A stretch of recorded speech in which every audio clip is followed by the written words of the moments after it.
Thank you. Allow me to begin with thanks and acknowledgments. To the Sarah Lawrence community, to the board, to the alumni, faculty, staff, students, and families who have so warmly welcomed me and my family into this community.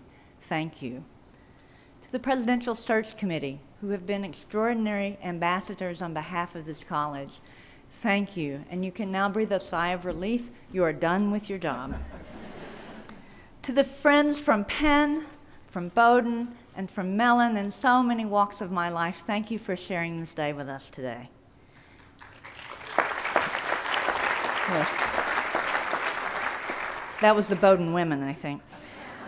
To Representative Engel, Mayor Spano, Deputy Mayor Underhill, and the other elected officials and community representatives who are here today, and whose presence reminds us of our deep ties to our surrounding communities. To my predecessors, President Michelle Talela Myers and Karen Lawrence, thank you for the legacy you've bequeathed me. Thank you.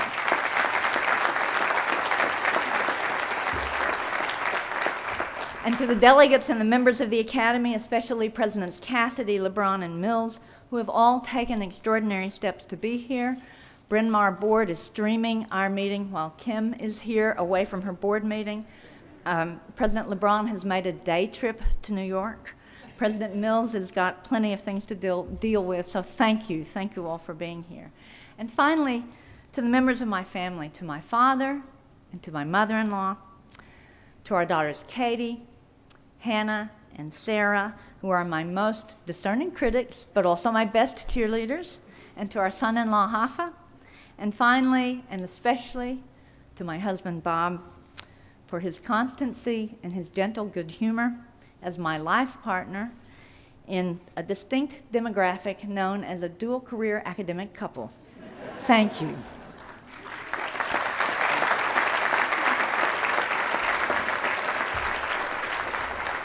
Surrounded as we are at Sarah Lawrence by wonderful writers, I am conscious that every genre, even one as infrequently encountered as the inaugural address of a college president, presupposes a certain flow and rhythm.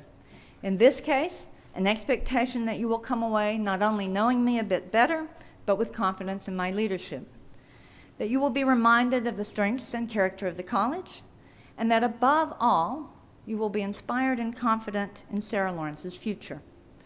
And along the way, it will help if I display flashes of humor and wit in the midst of lofty erudition, and that I do so with brevity. So, here we go. An inaugural address in 3 parts, past, present, and future, or a motto, a theme, and a challenge. Part 1, a motto. I stand before you representing the college, sporting our colors and the presidential medallion bearing its seal. That seal consists of a portrait of Sarah Lawrence, along with the year of the college's founding, 1926, and the motto, wisdom with understanding. We don't trot out the seal or the motto very often. I suspect the stern, rather forbidding, even foreboding portrait of Sarah, along with the tagline, wisdom with understanding, might seem a bit old and fusty, out of step with our edgy sensibilities and the visual identity they demand. Yet that motto has lodged in my consciousness. As I have been getting to know the Sarah Lawrence community, I've been asking those I meet for words or phrases that capture the salient features of the college and its students. The responses have provided a vivid reminder, if I needed one, that Sarah Lawrence values the arts and humanities, because the request tends to provoke some resistance, or at least a slightly contrarian response to the notion of reducing the college to a single word or phrase. Nevertheless, you are probably not surprised to learn that, until today, not a single respondent has uttered the phrase, wisdom with understanding. Or at least until a few moments ago they hadn't, until Mary and then Representative Engel and Mark all took it on. So I thank you for providing the exceptions to prove the rule. But there are shared sentiments among the responses I've received. This is a place that is innovative, that is progressive, that is intellectually rigorous, that is self-directed, that is creative, that is passionate, and that is bold. These traits can be seen throughout our history, especially the emphasis on creativity and innovation. and they offer a foundation for understanding how we approach challenges and opportunities, what kind of place and community we are, and as importantly, what sort of institution we aspire to be. There are plenty of firsts in Sarah Lawrence's history. The first two-year college in New York, founded to honor Sarah Bates Lawrence's commitment to women and women's education, while simultaneously a grand experiment by Henry McCracken, the then Vassar president, who was frustrated by his inability to move his own college out of its hidebound traditions.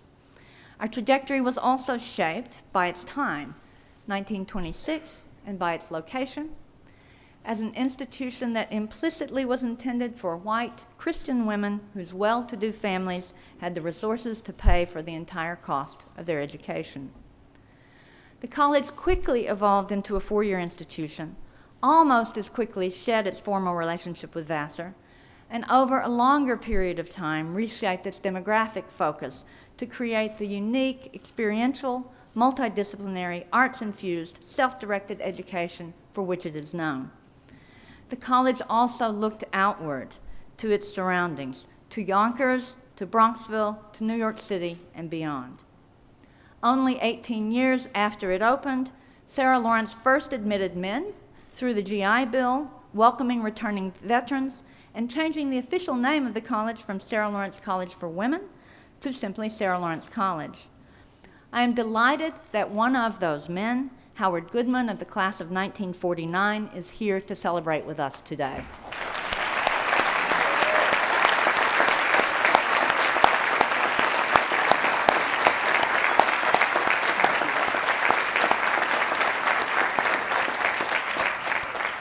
The first graduate programs were added in that same year, in 1949, leading to the 9 current graduate and professional programs, including the first and still preeminent program in human genetics counseling.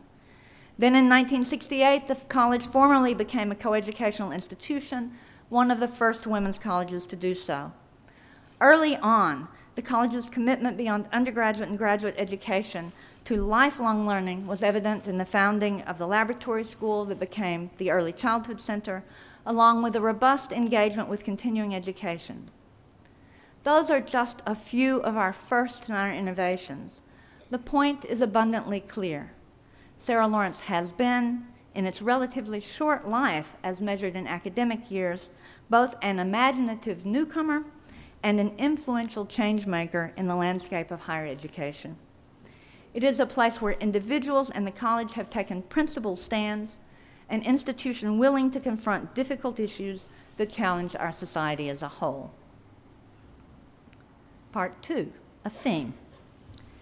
As I've gotten to know the history of the college, one name is unavoidable, that of John Dewey, one of the most influential figures in the progressive education movement that shaped our distinctive pedagogy. Indeed, a quick Google search for Sarah Lawrence and Dewey produced 126,000 results in 0.86 seconds. I confess I'm not sure how many of those were generated from our own website. Dewey's landmark Democracy in Education, written a century ago, set the stage for Sarah Lawrence as he framed a model of education intended to equip individuals not merely to comprehend, but to experience and to creatively shape a world characterized by rapid social, economic, political, cultural, and technological change. Dewey feared that the United States was on a path to becoming a society in which groups and communities, especially those with the greatest resources, both political and economic, would avoid contact with those who differed in outlook and practice, thus risking a vital opportunity for society to transform itself peacefully rather than violently. Though he was writing in 1916, the situation he described is eerily familiar. In just the 2 months since I began as Sarah Lawrence's president, I have faced the need for a series of communications and statements. Emails in my inbox already number in the thousands. In case you're the rare person who doesn't know it, though, president@sarahlawrence.edu. Think back on recent weeks. Hurricanes and earthquakes, Charlottesville, an executive order unwinding DACA, newly revised guidelines for Title IX, and then Las Vegas. All events and issues that stop us in our tracks, that generate not only front-page news, but spark explosive debates. This is the context in which we adopted the theme of democracy in education for a year-long series of events, so ably launched by our panelists and our students this morning. It is a theme that emerges from the history of this college, but it is a theme of our time as we confront urgent and pressing questions. What are the elements of a democracy? Who gets to be a citizen and why? How do we learn to speak to one another across deep ideological divides? How can we best balance the ideal of free speech in the face of hate speech? And what role should education, and particularly higher education, play? These were foundational questions for Sarah Lawrence College in 1926, and they have animated the lives of our students and graduates as they contribute to societal well-being and the tenets of a thriving democracy. And this theme remains core to our educational mission today. So we are convening thought leaders, and we have put together a rich and varied series of events.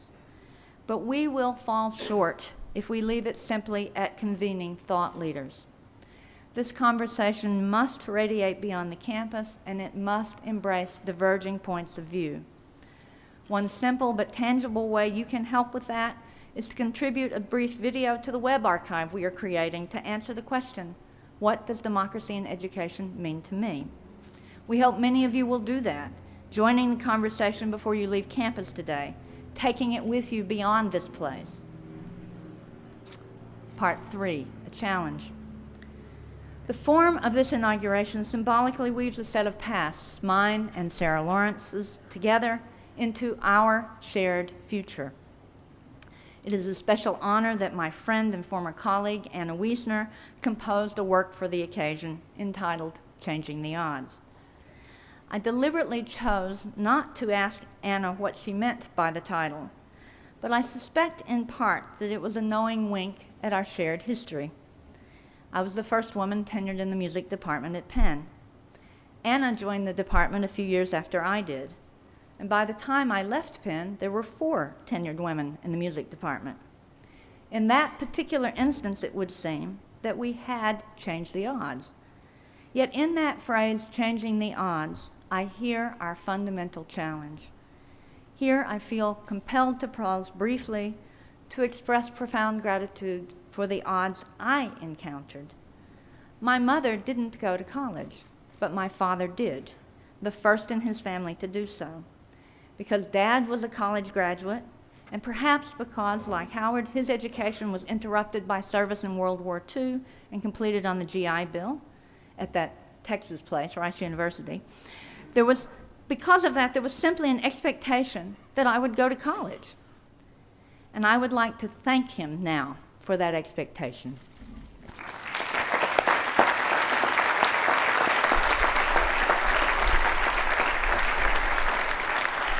And I would note as an aside that both he and Howard Goodman were born before this college was founded. I was extraordinarily fortunate that in our family education was sought after and celebrated, so much so that when I graduated from college, my grandmother gave me a prized possession, my great-grandmother's high school diploma. It hangs in the study at the President's house, having been framed and hanging on a wall of 4 generations of the women in my family since 1896. It was not a straight line from my undergraduate education at Rice University to today, but it was a direct path in the sense that I am quite certain I would not be here but for that deeply formative experience. And so I am especially honored that David LeBron, the president of Rice University, my alma mater, and my father's, has made this special trip.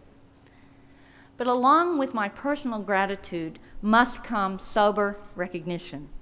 Recognition that the path to college that was readily open to me as a white middle-class woman, despite various challenges I encountered along the way, and recognizing that generous financial aid and scholarships made my education possible.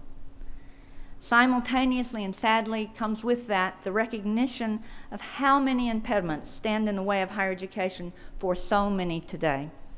It is that I hear in the phrase, changing the odds, as a broader reference to our theme of democracy in education and as a challenge. Are we prepared to do what it will take to change the odds?